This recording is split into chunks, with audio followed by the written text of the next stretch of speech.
m'appelle Céline Charlet et j'ai été au Danemark pendant 1 an. Je voulais un pays qui sache bien parler anglais et que j'apprenne une autre langue à côté. Et donc j'ai appris le danois aussi en même temps. Et donc maintenant, j'arrive à parler 2 langues. En fait, en 1 année, j'ai appris mes 2 langues, quoi. Avant d'y aller, j'avais l'idée d'un pays accueillant, des gens super ouverts. Après, je me suis dit, ouais, Céline, tu pars à l'aventure et tu te poses pas trop de questions. Et je me suis juste dit, oui, c'est un pays de Scandinavie. Et du coup, voilà, pars à l'aventure et un pays ouvert, accueillant.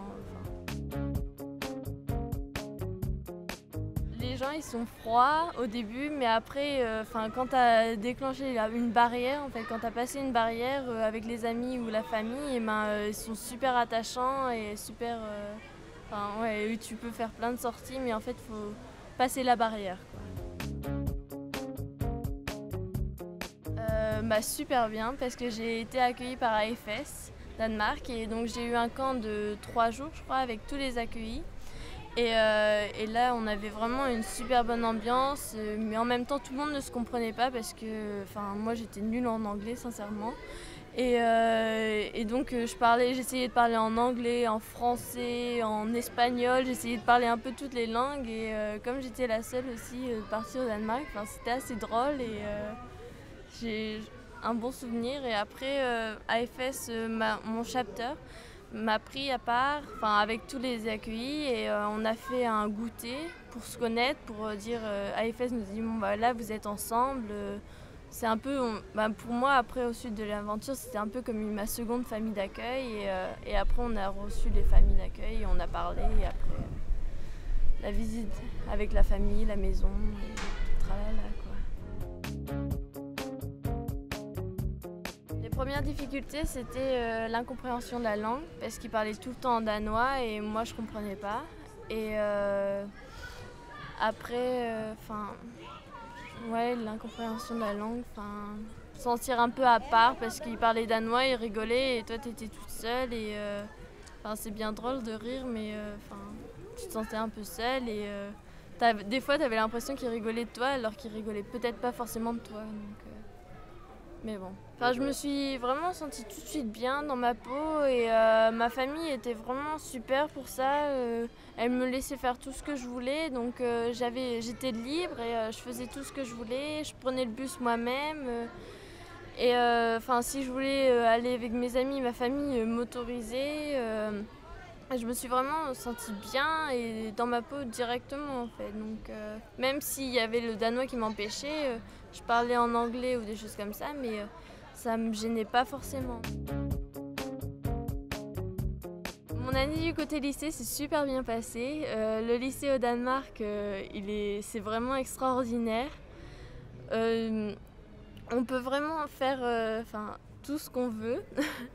On va en cours, mais les profs ne te poussent pas à travailler, à faire tes devoirs. Si t'as pas fait tes devoirs, c'est pas grave, tu vas juste dehors dans le couloir.